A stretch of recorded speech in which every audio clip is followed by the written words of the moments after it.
الفيلم ديالنا كيبدا بزيلان، هو واحد السجين روسي اللي كان تالف في واحد الجزيره بارده. زيلان كان كيقلب على بلاصه امنه باش يبات فيها، وكيمشي مسافه طويله حتى زهق وطاح في واحد الواد بارد، ومن بعد قدر يخرج من داك الواد وكمل الطريق ديالو. من بعد ما عيا بزاف وما قدرش يكمل، وقف حدا واحد الحجره كبيره باش ياكل واحد النبته صغيره كانت عنده، وبدا كيتفكر كيفاش وصل لهنا. زيلان كان محكوم بالمؤبد في واحد السجن روسي حيت قتل 6 الرجال. في واحد النهار الغارديان كيدخلوا عند مدير السجن اللي كيسولوا على الامنيه ديالو، وما كانش غير هو بوحده اللي المدير سقسى هذا السؤال هذا، بزاف السجناء واحدين اخرين. بوريك باغي يشوف البحر، ياكوت باغي يشوف الحرب روسيا ضد الصين، وبزيانكا زايزون وبزيان باغي يخدم في هذا الحبس ويولي هو المدير. توليا باغي يعرف كاع الاخبار على محطه الفضاء، وسيفا باغي يعاود يشوف النساء، ولكن زين ما كانت عنده حتى شي امنيه. مدير السجن كيقول لهم باللي تم الاختيار ديالهم باش يمشيو لواحد الجزيره عقابيه. شي شويه كنشوفوا الحباسه كيستعدوا في الميناء ودخلوهم السفينه، وكانوا نفس الحاله ديال الحبس. السجناء كيتقسموا على بزاف ديال لي ولكن اوبزيان كان هو المسيطر، وكيقتل واحد كان معاه في الزنزانه باش ياخذ الفرج ديالو. من بعد ما تحركت السفينه وبدات الرحله، السجناء بان عليهم الخوف حيت كان يسحب لهم باللي هذه غير خطه باش يديوهم للبحر ويقتلوهم كاملين. وهنا كنشوفوا الحبس كامل هاج، وهنا كنشوفوا السجناء كاملين بداو كيغوتوا كيديروا الفوضى. زيلان تفكر واحد الحوار كان بينه وبين سيبا في الحبس. سيبا عنده واحد المشكل نفسي، وكان ديما كيرسم في الحيط ديال الحبس كيهضر هضره ما مفهومش، ولكن ديك النهار هضر على الجنه والنار وقال باللي ما بقاوش فيهم بلايص، وهضر على واحد البلاصه ثالثه كتشبه الجهنم كتوجد باش يدخلوا فيها الناس في حالهم. زيلان في ديك اللحظه يسحب له غير هضره خويه فحال دائما، ولكن دابا بدا كيشوف فيها بعينه. من بعد واحد شويه كنشوفوا السجناء كاملين تهدنوا، وشي كيلعب كارطه وشي كيهضر، اجواء عاديه د السجن. ولكن في وسط الطريق كنشوف واحد العصابه كتطرطق الكرياج وكتخرج، وكانوا كيقلبوا على صاحبهم، وبيزيان كيحاول يعمل راسو كيتفاوض معاهم غير باش في الاخر يقتل الراجل اللي كيقلبوا عليه. وهنا كتبدا الفوضى، حباسه بداو كيقتلوا في بعضياتهم باستخدام الاسلحه الحدايد اللي كان ما عدا ستاري، واحد الراجل كبير اللي بقى غير كيشوف وكيدعي. والمعركه ما طولتش بزاف حيت الحراس جاو بالزربه، ومن بعد ما ضربوا واحد الرصاصه تحذيريه رموا واحد القنبله الغاز باش كلشي ينعس. الاخر كيوصلوا لواحد الجزيره اللي خاويه، كنشوفوا الحباسه كاملين في يدهم مينوط بالارقام، والحباسه كاملين كيتجمعوا حدا البحر باش يسمعوا الهضره رؤساء المشروع ديال تيرانوفا، وكيقولوا لهم بما ان الاعدام ولا ممنوع في كاع الدول، السجون ولات كتزاد فيها الاعداد بالزربه، وما بقاش عندهم بلايص فين يحطوا هذا الكم الهائل ديال المجرمين. وداك الشيء علاش الحكومه الروسيه عرضت هذه الجزيره باش يجربوا فيها هذا المشروع اللي ممول من طرف شي منظمات دوليه. من هذا النهار السجناء ولات عندهم صفات مستعمر وماشي سجناء، كانوا تحت الحمايه ديال المشروع، وكاع اللي كيحتاجوها باش يعيشوا في هذه البلاصه موفر لهم، حتى الماكله اللي غتكفيهم 3 شهور. وكاين واحد الساتلايت اللي غادي يبقى مراقبهم 24 ساعه على 24 ساعه، وكاين اجهزه تواصل ولكن كاينين معلقين في واحد البوي وسط البحر. والحباسه كتكون عندهم امكانيه ياخذوا واحد الفلوكه صغيره ويدخلوا للبحر ويكليكيو على واحد الزر احمر ويطلبوا كاع داكشي اللي محتاجين، والا ظهر لهم الضوء خضر يعني باللي الطلب ديالهم تقبل. وبيزيان ما عجبوش الحال يبقى كيتصور 7 ايام في السيمانه، وهو يهز واحد الحجره وحاول يضرب صحاب المشروع، ولكن الحراس بالزربه تيروا في الهواء طلقه تحذيريه باش يرجع للور. مرته وضحت لهم باللي ديك لي بوي ممكن يطلبوا منهم حتى الخروج من المشروع، يعني الا ما بغاوش يكملوا ممكن يكليك داك البوطون، غير هو خصهم يذكروا الاسم ديالو والسبب علاش باغيين يخرجوا. وإلا داروا هذه الحاجه هذه غادي يردوهم للحبس. وداروا لي بوي في البحر باش الحباسه يفكروا في القرار مزيان غادي يتخذوه. قبل ما يمشيو الحراس نزلوا بزاف ديال السوارد ديال لي مينوط، وكيشرحوا باللي كل ساروت فيه واحد الرقم ديال واحد المينوط، والحباسه مشاو كيجريو بالزربه لدوك السوارد وبداو كيتقاتلوا عليهم. ولكن زيلان وسيبا بقاو بعادين وكيشوفوا وكيقلبوا غير على السوارد اللي سيبوهم واحدين اخرين. وساتاري حتى هو بقى كيشوف كيفاش الحباسه تجمعوا على السوارد. وفرقه واحده اخرى وواحد الجروب مشى لواحد السنادق، الحراس خلاو فيهم شي اسلحه باش ياخذوهم ويسيطروا على اللي بقى. اخيرا كنشوفوا العصابه د عالي سيطرت على الوضع، وعالي لبس واحد الكابوط واعر ليه ولداك الراجل الكبير اللي سميتو ساتاري. ومن بعد اختار واحد الراجل باش يصيفطوا الفلوكه، ولكن غير شد فيه الحباسه هجموا عليه وبدات المعركه جديده. بزاف د الرجال ماتوا في المعركه، موريك قتل عالي بحجره، واوبيزيان قتل ساري حتى هو بحجره، وديك الثلاثه اللي ركبوا في الفلوكه باش يمشيو ليبوي تقلبوا في البحر وغرقوا. باقي السجناء مشاو للمستودع وبداو كيوزعوا المؤن. اوبيزيان استغل الادوات اللي كاينين باش يحل المينوت اللي ما لقالوش الساروت. زيلان استغل الفرصه وجمع في واحد الكرتونه شي مؤن وعلق بهم، ولبس واحد الكابوط ناضي. من بعد كيسمع سيبا كيقول باللي مستحيل هذا المؤن تكفيهم 3 شهور. من بعد خرج من المخيم باش يحاول يعيش بوحده، وربما يلقى شي طريقه باش يهرب من هذه الجزيره. وهنا كنشوفوا البدايه ديال القصه. زيلان كيستكشف الجزيره تلقى واحد البلاصه ما فيهاش الثلج وممكن يدير فيها واحد المخيم صغير، وقرر يجلس يرتاح ويشوف الصوره ديال العائله ديالو اللي كان مخبيه في الباس ديال الحبس، وكان موحشهم بزاف ونعس بالدموع في عينه. من بعد كنشوفوا وافق على واحد الصوت غريب، كنشوفوا الكرتونه عامره بالفيران اللي كلاولو كاع المؤن اللي كانوا عنده تقريبا. منين بدات الشتا زيلان مشى للحجر اللي شاف قبل وتخبى فيه، وشعل العافيه باش يسخن شويه د الماء. فاش سالت الشتا زيلان صيد واحد الطوير وشوى فوق العافيه، وهاد اللحظه كيشوفوا سيبا وكيجي عنده. فاش كانوا كيهضروا سيبا حاول يسرق الموس ديال زيلان، ولكن زيلان حصلو وحيد له الموس بالزربه. سيبا عرض عليه شويه د الملح اللي كانت عنده مقابل انه يعطي شويه ديال اللحم. زيلان وافق وسيبا مشى يجيب شويه ديال الحطب. فاش كان سيبا كيجمع الحطب شاف الصوره ديال المراه مرات زيلان. من بعد قسم مع شويه ديال اللحم، وفاش سالوا الماكله سيبا مشى للحافه ديال الجرف وقال باللي ما يقدرش ينقص حيت هو خايف بزاف، وسول زيلان علاش هو ما باغيش يموت، وزيلان قال له السبب هو العائله ديالي اللي ماتوا وانا باغي نتدفن حداهم، وهاد الحاجه ما يمكنش توقع الا مات هنا. نعسوا بجوج، وفاش فاق زيلان لقى سيبا سرق له الصوره ديال مراته. زيلان كعب بزاف وضربو ولاحو من داك الجرف، ولكن سيبا ما ماتش حيت طاح غير فوق واحد الحجره صغيره ماشي من الجرف. وخاطر هاد المشكل بجوجهم كملوا الاستكشاف ديالهم للجزيره. سيبا كان كيقلب على شي حاجه ياكلوها، وزيلان كان كيحاول يصيد، ولكن الحاجه الوحيده الحيه اللي لقاوها هي قنديل البحر. فاش كانوا كيقلبوا بجوج، زيلان تفاجأ منين شاف جزء من طياره بحريه وسط الحجر، وفاش قرب من عندها كيلقى طياره كامله، وهادشي عطاه واحد الامل كبير باش يخرج من هاد الجزيره حيت هو في الاصل كان طيار ويقدر يطير باي طياره. ولكن جوج رجال ما قادرينش يحركوها ويصلحوها ورجعوا للملجا ديالهم. زيلان شعل واحد العافيه،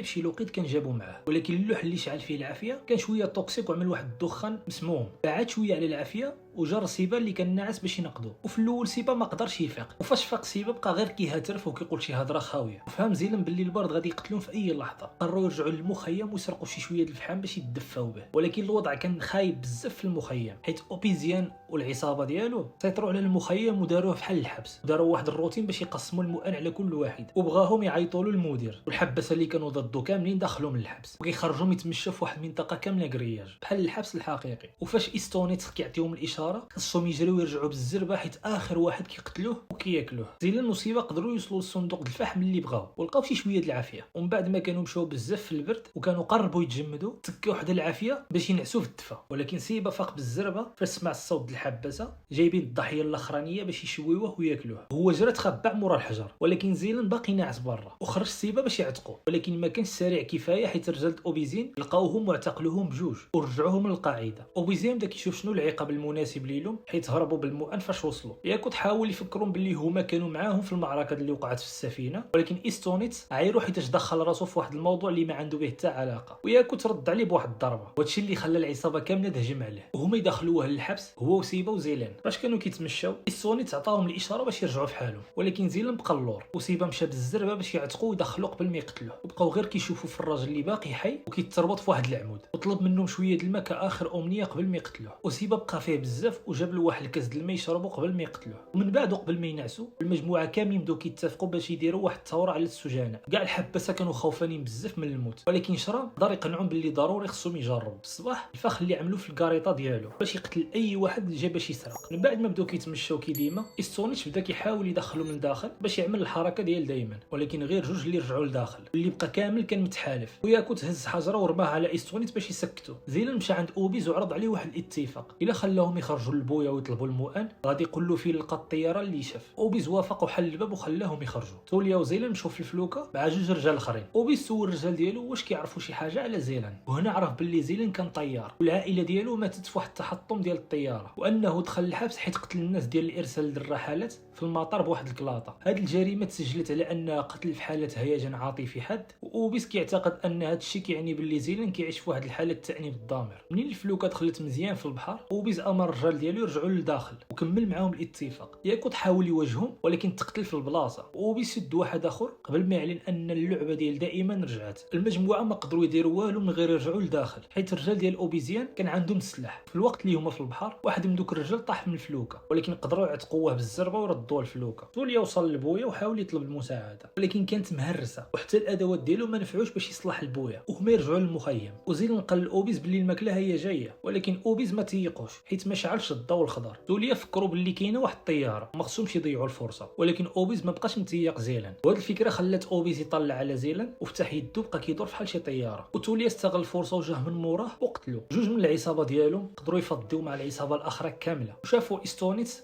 هارب قبل ما يقدروا يعملوا معاه اي حاجه. وزيلان قال لهم يطلقوا الناس اللي كاينين لداخل حيت الماكله راها جايه، وما شافوش الضوء حيت البوله كانت مهرسه. الرجال ما تيقوش وقالوا له باللي راه عندهم جثث كافيه باش ياكلوا دابا، ولكن بعد غيشوفوا شنو غادي يديروا. زيلان فكروا بالطياره والعصابه وافقت اخيرا باش تمشي معاه. فاش تلقوا السجناء قال لهم خصهم يستناو شي ايام قبل ما توصل الماكله، وضروري ما يبقاوش ياكلوا بعضياتهم، وخصهم يبقاو هاديين ويتعاونوا. وقرروا يصيفطوا واحد الجروب باش يعتق الطياره ويردها، وغادي يبنيو له واحد المستودع ويصلحوها بشويه بشويه باش يقدروا يهربوا من بعد. فجاه سيبا كيفاجئوا وقال باللي راه ما كاين لا ساتلايت لا والو، وبدا كيكتب واحد الرساله الاستغاثه بالجثث في الرمله. شويه د الوقت من بعد السوني ترجع للمخيم، وحيت القوانين جديده كتقول باللي ما خصهم يقتلوا حتى واحد ويتعاونوا، قرروا يتجاهلوه وما يديوهاش فيه وشاركوا معاه الماكله عادي. زيلان اختار مجموعه د الرجال باش يمشيو عند الطياره، وفعلا المعنويات ديالهم طلعوا بزاف فاش شافوا الكلام ديالو بصح، وجمعوا الطياره باش يسهلوا النقل ديالها ورجعوا بها للقاعده. مع الوقت مارتا جات للجزيره ومعها واحد الفرقه ديال الحراس، واستعملوا الغاز باش يبعدوا الرجال، ولكن خلاو زيلان يجي يهضر معاهم ويشرح لهم اللائحه الطلبات اللي طلبوا. مارتا كانت متعجبه بزاف علاش طلبوا ليسانس، وقال بلي المواطن ضد محتاجين هاد ليسانس، ولكن في الحقيقه هو باغي ليسانس باش يطير به. وزيلان استغل الفرصه وسولو علاش ما شافوش رساله الاستغاثه ديالو اللي حط لهم في البحر، وشرحت له باللي الساتلايت ديالها خدام بالانفراروج، يعني كيشوف غير الحراره ويقدروا يحدوا غير المكان د الناس والبلايص اللي شاعله فيهم العافيه فقط. ومارتا سولاتو شنو كانوا كيديروا خارج القاعده هاد الايامات، وزيلان قال باللي كنا غير كنصيدوا، ولكن هي قالت له باللي الجزيره كامله ما فيهاش السمك، ما فيها حتى شي مخلوق حي. ولكن زيلان كذب عليها وقال له راه كنصيدوا قناديل البحر وكناكلوها، وهذا الشيء خلاها تثق وتفاجأ بزاف حيت كياكلوا هذا الشيء بحال هكا. وسولته على العدد السجناء اللي باقيين، وهذا السؤال خلى زيلان يشك حيت نورمالمون يقدروا يعرفوا العدد من الساتلايت. وقال له باللي بقاو 78 وكاينين بزاف ديال الناس مرض، ولكن حتى واحد فيهم ما بغى ينسحب من المشروع ويرجع للحبس. لما يمشي زيلان مارتا قالت له باللي عنده الحق يطلب طلب شخصي، وهو عطاها شي ورق اللي فيها الطلبات ديال السجناء. من بعد ما الحراس خلاو المؤن جديده، زيلان والرجال ديالو جربوا ليسانس في الطياره وفرحوا ملي تاكدوا الطياره ديمارات. ومن بعد كيشوف واحد المجموعه جديده السجناء الامريكان وصلوا للجزيره. وفاش الحراس ومارتا كيمشيو من الجزيره، السجناء الامريكان حتى هما كان عندهم الزعيم واحد الراجل كبير وكيخلع. زيلان حاول يسلم عليه ولكن الراجل ما عطاش يد، بالعكس ضربو، وهذا الشيء خلى الصراع يبدا من جديد. المواجهات كانت عنيفه بزاف وكلشي كان كيهجم ويقتل. وهنا سيبا جر زيلين باش يخبيه في الكراج اللي خدامين فيه على الطياره. واحد الميريكانيين تبعوه ولكن طاح في الفخ ديال توليا ومات في البلاصه. ارزانوف واجه الزعيم الامريكي ولكن ما قدرش عليه، ولكن قبل ما يقتلو واحد صاحبو دخل وقتل ديك الراجل الامريكي. وفي نفس الوقت بداو الهانغارات اللي حداهم كتشعل فيهم العافيه كامل كان تحت عين ومرأة المسؤولين على المشروع. منين شافوا الوضعيه خرجت على السيطره واكثر من 40% من السجناء ماتوا، مارتا عيطت على المكتب وقالت لهم داكشي اللي طاري كامل، وهما يصيفطوا للحراس باش يسيطروا على الوضع. وبداو كيقنصوا على السجناء واحد بواحد. ولحسن الحظ بقاو شي رجال عايشين حيت كانوا مخبيين في الجبال ولا في الهانغارات. زيلان، سيبا، ارزانوف وتوليا خرجوا بالزربه باش يركبوا في الطياره، ولكن ملي جاو يطلعوا